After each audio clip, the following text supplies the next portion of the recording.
Hello and welcome back to Now Read This, the story of King Arthur and his knights by Howard Pyle, Chapter 6th. King Arthur meets the Lady Guinevere, how King Arthur was wedded in royal state, and how the Round Table was established. And now was come the early fall of the year, that pleasant season when the meadowland and the wold were still green with summer that had only just passed, when the sky likewise was as of summer-time, extraordinarily blue and full of large floating clouds, when a bird might sing here and another there, a short song in memory of springtime, when all the air was tempered with warmth, and yet the leaves were everywhere turning brown and red and gold, so that when the sun shone through them, it was as though a cloth of gold, broidered with brown and crimson and green, hung above the head. At this season of the year, it is exceedingly pleasant to be afield among the nut trees with hawk and hound, or to travel abroad in the yellow world, whether it be a horse or afoot. Now this was the time of year in which had been set the marriage of King Arthur and the Lady Guinevere at Camelot, and at that place was extraordinary pomp and glory of circumstance. All the world was astir, and in a great ferment of joy, for everybody was exceedingly glad that King Arthur was to have him a queen. In preparation for that great occasion, the town of Camelot was bedight very magnificently, for the stony street along which the Lady Guinevere must come to the royal castle of the king was strewn thick with fresh-cut rushes smoothly laid. Moreover, it was in many places spread with carpets of excellent pattern, such as might be fit to lay upon the floor of some goodly hall. Likewise, all the houses along the way were hung with fine hangings of woven texture, interwoven with threads of azure and crimson, and everywhere were flags and banners afloat in the warm and gentle breeze against the blue sky.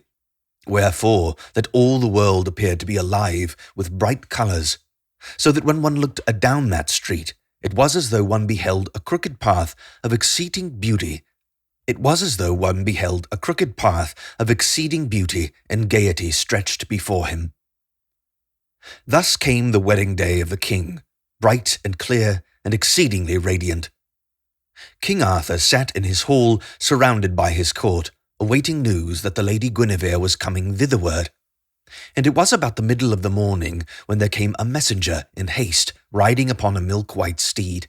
And the raiment of that messenger and the trappings of his horse were all of cloth of gold, embroidered with scarlet and white, and the tabard of the messenger was set with many jewels of various sorts, so that he glistened from afar as he rode, with a singular splendour of appearance. So this herald messenger came straight into the castle where the king abided waiting, and he said, "Arise, my lord king, for the Lady Guinevere and her court draweth nigh unto this place." Upon this the king immediately rose with great joy, and straightway he went forth with his court of knights, riding in great state.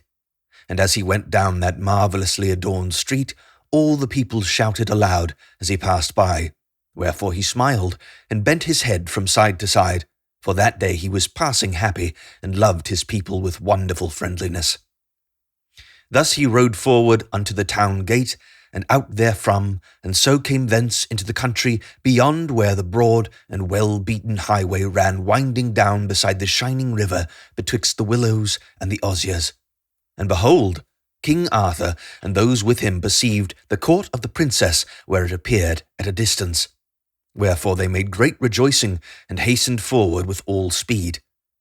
And as they came nigh, the sun falling upon the apparels of silk and cloth of gold, and upon golden chains and the jewels that hung therefrom, all of that noble company that surrounded the Lady Guinevere, her litter flashed and sparkled with surpassing radiance.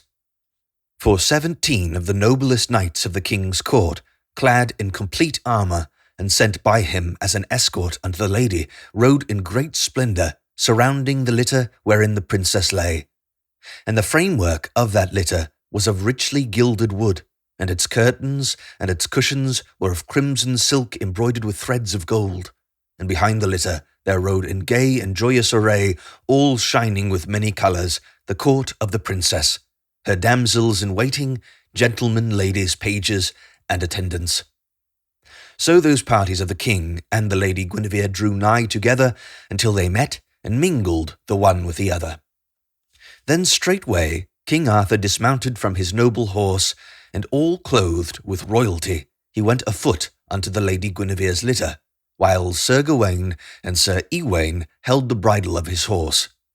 Thereupon one of her pages drew aside the silken curtains of the Lady Guinevere's litter, and King Leodegrance gave her his hand, and she straightway descended therefrom, all embalmed, as it were, in exceeding beauty. So King Leodegrance led her to King Arthur, and King Arthur came to her, and placed one hand beneath her chin, and the other upon her head, and inclined his countenance, and kissed her upon her smooth cheek, all warm and fragrant, like velvet for softness, and without any blemish whatsoever.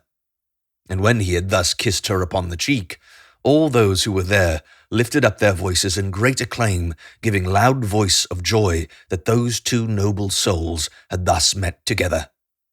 Thus did King Arthur give welcome unto the Lady Guinevere, and unto King Leodegrance her father, upon the highway beneath the walls of the town of Camelot, at the distance of 1/2 league from that place.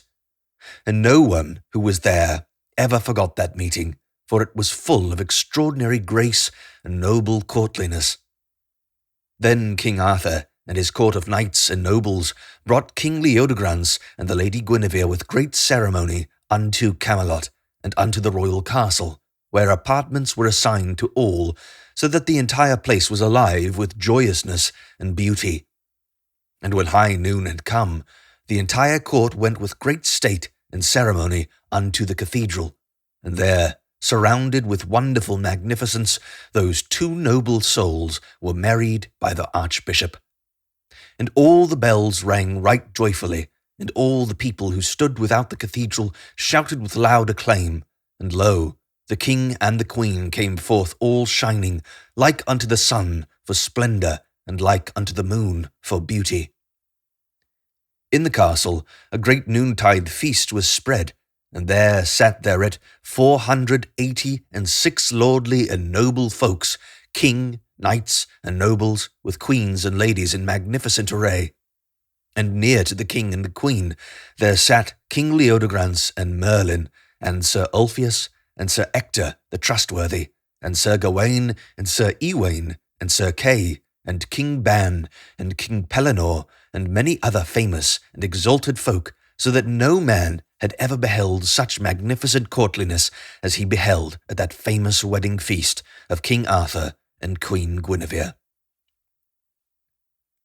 And that day was likewise very famous in the history of chivalry, for in the afternoon the famous Round Table was established, and that Round Table was at once the very flower and the chiefest glory of King Arthur's reign.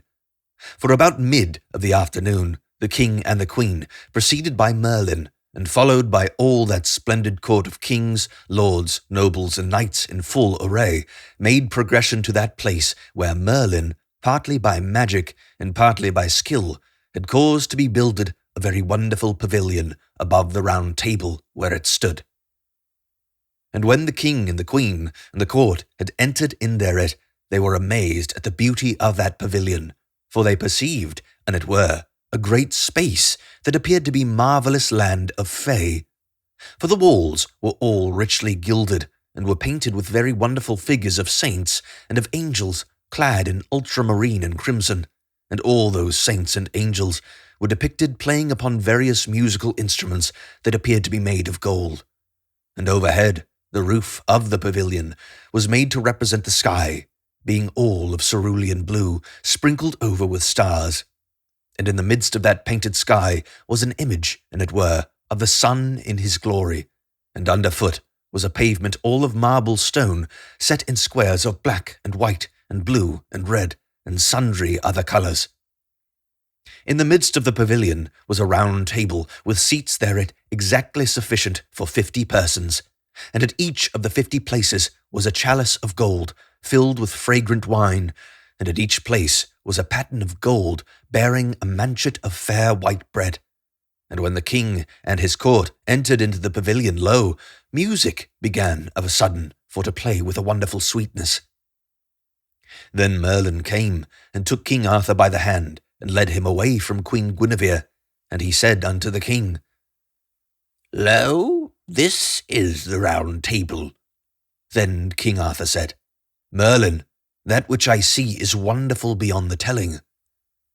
After that Merlin discovered unto the king the various marvels of the Round Table. For first he pointed to a high seat, very wonderfully wrought in precious woods, and gilded so that it was exceedingly beautiful. And he said, Behold, Lord King, yonder seat is hight the seat royal, and that seat is thine for to sit in. And as Merlin spake, lo, there suddenly appeared sundry letters of gold upon the back of that seat, and the letters of gold read the name, Arthur, King. And Merlin said, Lord, yonder seat may well be called the centre seat of the Round Table, for in sooth thou art indeed the very centre of all that is most worthy of true knightliness. Wherefore that seat shall be called the centre seat of all the other seats. Then Merlin pointed to the seat that stood opposite to the seat royal, and that seat also was of a very wonderful appearance as aforetold in this history. And Merlin said unto the king, My lord king, that seat is called the Seat Perilous, for no man but one in all this world shall sit therein, and that man is not yet born upon the earth. And if any other man shall dare to sit therein, that man shall either suffer death or a sudden and terrible misfortune for his temerity. Wherefore that seat is called the Seat Perilous. Merlin, quoth the king, all that thou tellest me passeth beyond the bound of understanding for marvellousness. Now I do beseech thee in all haste for to find forthwith a sufficient number of knights to fill this Round Table, so that my glory shall be entirely complete. Then Merlin smiled upon the king, though not with cheerfulness, and said, Lord, why art thou in such haste? Know that when this Round Table shall be entirely filled in all its seats, then shall thy glory be entirely achieved, and then forthwith shall thy day begin for to decline. For when any man hath reached the crowning of his glory, then his work is done, and God breaketh him, as a man might break a chalice, from which such perfect ichor hath been drunk, that no baser wine may be allowed to defile it. So when thy work is done and ended, shall God shatter the chalice of thy life. Then did the king look very steadfastly into Merlin's face, and said, Old man, that which thou sayest is ever of great wonder, for thou speakest words of wisdom. Nevertheless, seeing that I am in God, his hands, I do wish for my glory and for his good will to be accomplished, even though he shall then entirely break me when I have served his purposes. Lord, said Merlin, thou speakest like a worthy king, and with a very large and noble heart. Nevertheless, I may not fill the Round Table for thee at this time, for though thou hast gathered about thee the very noblest court of chivalry in all of Christendom, yet are there but 32 knights here present who may be considered worthy to sit at the Round Table. Then Merlin, quoth King Arthur, I do desire of thee that thou shalt straightway choose me those 32. So will I do, Lord King, said Merlin. Then Merlin cast his eyes around, and lo, he saw where King Pellinore stood at a little distance. Unto him went Merlin, and took him by the hand. Behold, my lord king, quoth he, here is the knight in all the world next to thyself, who at this time is most worthy for to sit at this Round Table. For he is both exceedingly gentle of demeanour unto the poor and needy, and at the same time is so terribly strong and skilful that I know not whether thou or he is the more to be feared in an encounter of knight against knight. Then Merlin led King Pellinore forward, and behold, upon the high seat that stood upon the left hand of the royal seat, there appeared of a sudden the name Pellinore. And the name was emblazoned in letters of gold that shone with extraordinary lustre. And when King Pellinore took his seat, great and loud acclaim, long continued, was given him by all those who stood round about. Then, after that Merlin had thus chosen King Arthur and King Pellinore, he chose out of the court of King Arthur the following knights, 32 in all, and these were the knights of great renown in chivalry, who did first establish the Round Table. Wherefore they were surnamed the Ancient and Honourable Companions of the Round Table. To begin, there was Sir Gawain and Sir Ewain, who were nephews unto the king, and they sat nigh to him upon the right hand. There was Sir Ulfius, who held his seat but 4 years and 8 months unto the time of his death, after which Sir Gaheris, who was esquire unto his brother Sir Gawain, held that seat. And there was Sir Kay the Seneschal, who was foster brother unto the king, and there was Sir Bodwain of Britain, who held his seat but 3 years and 2 months until his death, after the which Sir Agravain held that seat. And there was Sir Pelleas, and Sir Geraint, and Sir Constantine, son of Sir Cadaris the Seneschal of Cornwall, which same was king after King Arthur. And there was Sir Caradoc, and Sir Sagramore, surnamed the Desirous, and Sir Dinadan, and Sir Dodinus, surnamed the Savage, and Sir Bruin, surnamed the Black, and Sir Meliot of Logres, and Sir Aglavel, and Sir Durnor, and Sir Lamorak, which 3 young knights were sons of King Pellinore. And there was Sir Griflet, and Sir Ladnus, and Sir Brandiles, and Sir Percivant of Ironside, and Sir Dinas of Cornwall, and Sir Brian of Listinoy, and Sir Palamedes, and Sir Degraine, and Sir Epinegris, the son of the king of Northumberland, and brother unto the enchantress Vivian, and Sir Lamiel of Cardiff, and Sir Lucan the bottler, and Sir Bedivere his brother, which same bare King Arthur unto the ship of fairies, when he lay so sorely wounded nigh unto death after the last battle which he fought. These 32 knights were the ancient companions of the Round Table, and unto them were added others, until there were 49 in all, and then was added Sir Galahad, and with him the Round Table was made entirely complete. Now as each of these knights was chosen by Merlin, lo, as he took that knight by the hand, the name of that knight suddenly appeared in golden letters, very bright and shining, upon the seat that appertained to him.